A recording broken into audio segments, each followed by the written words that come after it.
Om Swastiastu, hari ini 17 Agustus 2020, Indonesia genap berusia ke-75 tahun. Tentu ini merupakan momentum di mana nasionalisme kembali dibangkitkan, tapi dalam situasi atau kondisi pandemi COVID. Mungkin dalam sejarah Indonesia baru pertama kali kita akan merayakan kemerdekaan dalam suasana pandemi yang memang tidak hanya melanda Indonesia tapi juga seluruh dunia. Nah, kita akan memperbincangkan bagaimana peran generasi muda ya, dalam era nasionalisme, dalam masa nasionalisme ketika merayakan ulang tahun yang ke-75 Indonesia Merdeka ini. Saya akan mewawancarai Bapak Inyoman Gede Sumara Putra. Beliau adalah tokoh muda dari Desa Ubung Kaje. Dan kebetulan juga sekarang menjadi anggota fraksi PDIP Perjuangan atau PDI Perjuangan untuk DPRD Kota Denpasar. Kita sapa langsung Pak Mangde, gitu panggilan akrabnya. Om Swastiastu, Mangde, Penapi Gatra, sehat ya? Ya, sehat. Saya akan selalu menanyakan kabar karena kita puasa pandemi COVID. Tentu ketika sedang wawancara mungkin dalam kondisi sehat. Pak Mang, kalau kita lihat ini kan sekarang masa pandemi COVID gitu ya, kita merayakan kemerdekaan pandemi. Gimana Pak Mang melihat kondisi kita hari ini, bangsa ini Pak Mang? Ya, sebelumnya mungkin sebagai pribadi, sebagai masyarakat juga tidak lupa yang saya mengucapkan juga, mari sama-samalah selalu mengikuti protokol kesehatan seperti apa yang disampaikan oleh pemerintah gitu. Itu wajib dulu. Itu yang penting ya. Itu yang pertama harus kita lakukan. Nah, karena apa? Itu kaitannya dengan apa yang akan kita lakukan ke depannya gitu. Apalagi kita tidak tahu, belum tahu ini sampai kapan nanti pandemi ini akan berlangsung. Nah, itu harapan kita bersama kepada masyarakat. Ayo ikuti dulu itu protokol kesehatan yang diinstruksikan oleh pemerintah. Mungkin itu yang pertama yang perlu kita lakukan. Jadi itu yang paling penting ya. Kalau kita mau maknai nasionalisme di konteks pandemi ini, ya ikuti protokol kesehatan gitu ya. Karena itu yang utama. Kedepannya kita mau berjalan seperti apa, pentingnya di sana. Baik, kalau Pak Mang melihat kondisi kita saat ini gitu ya, mungkin secara tertekan, konteks Bali, konteks Indonesia kita sangat tertekan secara ekonomi. Nah, bagaimana memaknai nasionalisme dalam ketertekanan ekonomi yang luar biasa ini? Ya, tetap ya. Artinya ketika ini mungkin kita dulu beda dengan sekarang gitu ya.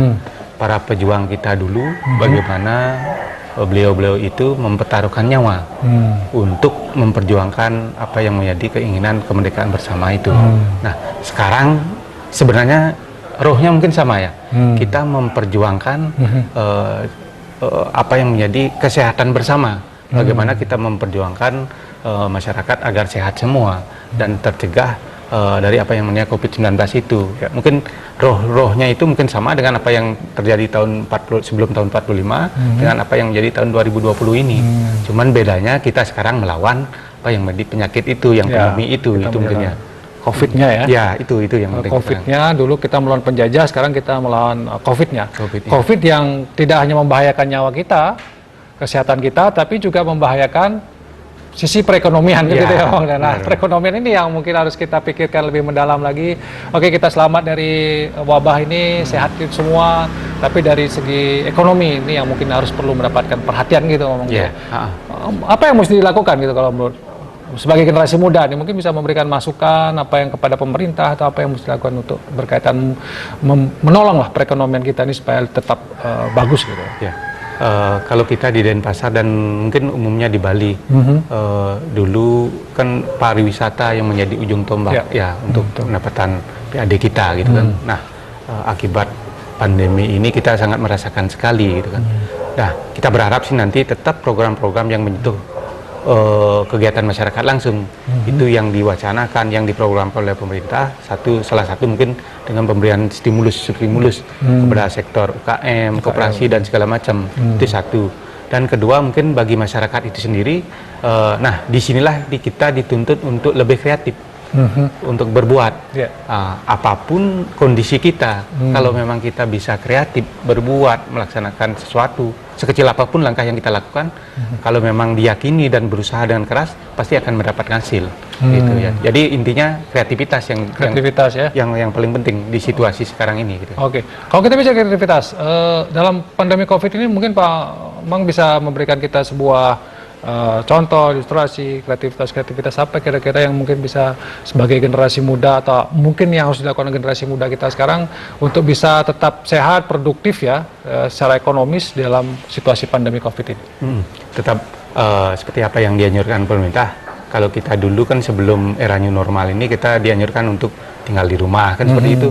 Jadi, nah dari sana lah mungkin banyak hal yang bisa dipikirkan, dilakukan dengan industri rumah tangga, dengan sistem penjualan yang online segala macam. Nah, di sanalah dituntut untuk berkreativitas sendiri. Misalkan satu yang kena PHK, misalkan satu contoh, akibat hobinya apa misalkan. Dia kadang-kadang ada hobi yang anak-anak muda sekarang tuh bikin layangan. Itu contoh dia bikin layangan, dia bisa produksi layangan itu, dia jual lewat temen dan segala macam, cuman lewat media sosial aja kadang-kadang dia jual kan gitu. Nah, di satu sisi dia bisa menjalankan hobi itu, di satu sisi yang lain dia bisa menghasilkan. Nah, di sana kan salah satu contoh kreativitasnya ya seperti itu, yang sangat sederhana ya seperti itu. Di samping mungkin ada beberapa hal nanti contoh-contoh yang lain mungkin yang lebih agak kompleks. Agak kompleks itu kan banyak hal itu. Mungkin itu contoh sederhana. Yang sederhananya ya, kalau dalam itu. konteks Bali orang hobi layangan, yang bisa bikin layangan. Dan ada juga memang sudah di PHK, dirumahkan dari industri pariwisata, pintar bikin layangan, mereka berusaha untuk dengan membuat layangan tadi ya. Membuat layangan, ada yang bikin kue segala macam, dan ada bikin mungkin segala macam. Yang jual online tuh kadang-kadang kan makanan-makanan yang ya kalau memang dulu kerja di hotel paling enggak apalagi dulu bisa menjadi chef gitu ya, bisa masak, dia bisa bikin itu masakannya dibikin di rumah, jadi alatnya juga sudah siap mereka, kemampuan juga sudah ada, tinggal sistem penjualan aja yang online, jadi saya rasa bisa tetap eksis seperti itu. Itu bisa bertahan secara ekonomi walaupun skupnya kecil gitu ya, tapi setidaknya bisa menolong. Nah, kalau ada juga mungkin generasi muda, kalau Pak Mangdi melihatnya agak terbatas ruang geraknya, memang perlu kreativitas dan segala macam. Tapi kemudian dari pemerintah mungkin yang penting, apa dukungan yang mungkin bisa diberikan kepada generasi muda kita agar bisa lebih produktif, lebih sehat dalam kondisi seperti sekarang ini? Ya. Nah, itu diperlukan semacam kebijakan sebenarnya. Kebijakan yang penting kan ketika awal suatu proses kegiatan atau program, pemerintah perlu memberikan kebijakan. Satu sisi mungkin untuk memberikan ruang lah, kebijakan memberikan ruang kepada generasi muda untuk selalu berkreativitas.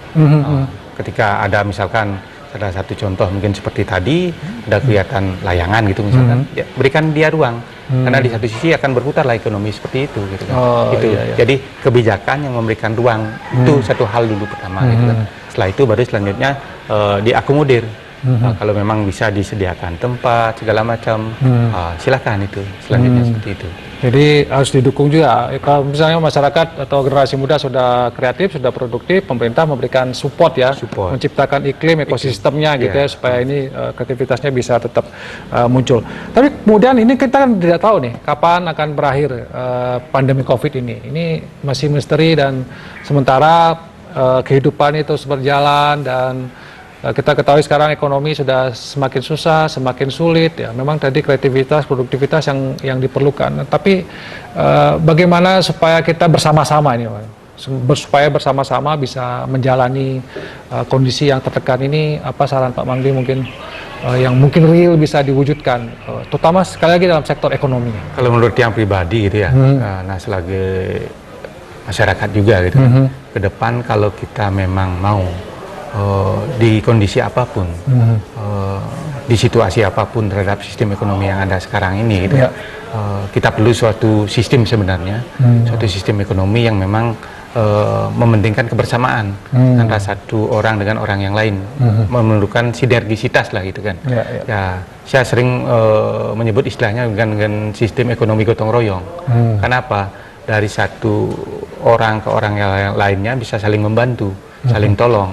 Satu contoh misalkan sering saya dengung-dengungkan gitu kan, satu orang mempunyai usaha warung kecil gitu kan, yang lagi satu mungkin sebagai pegawai dia bisa belanja di tempat itu, terus yang kedua si pegawai ini juga bisa beli apa di tempat yang lain gitu kan.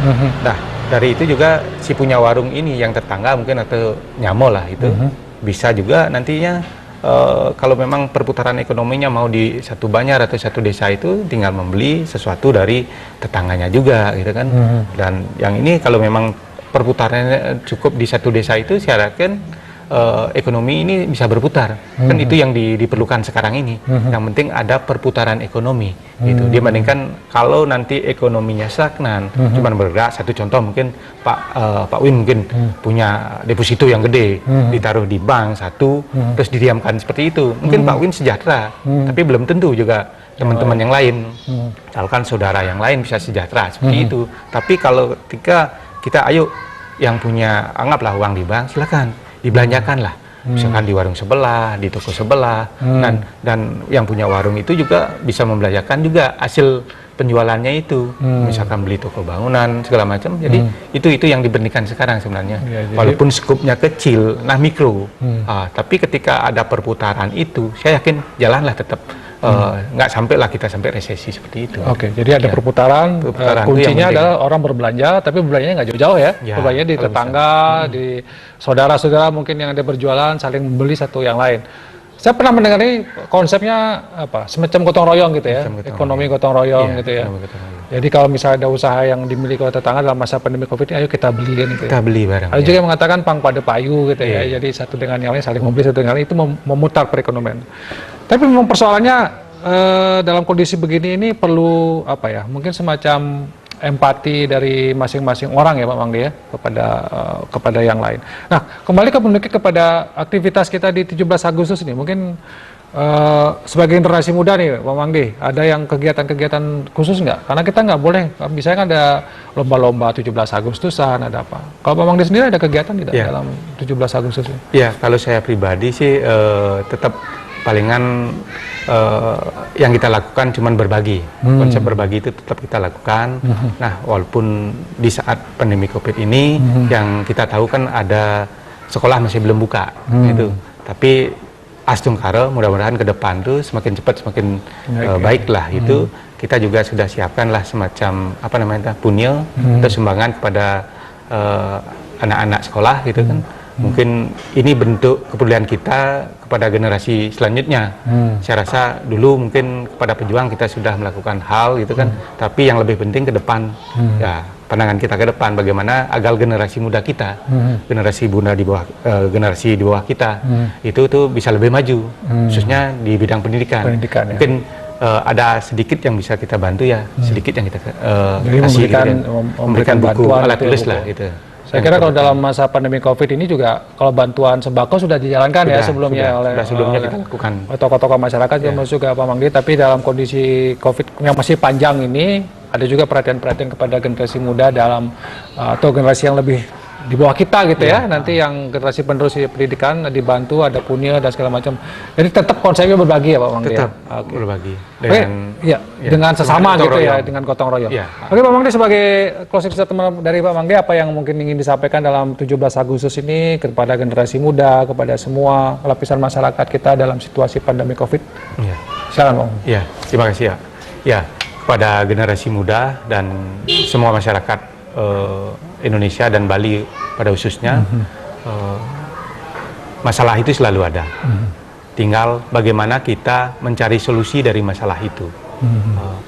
Nah, semakin besar masalah, semakin besar peluang yang bisa kita dapatkan, tergantung diri kita masing-masing.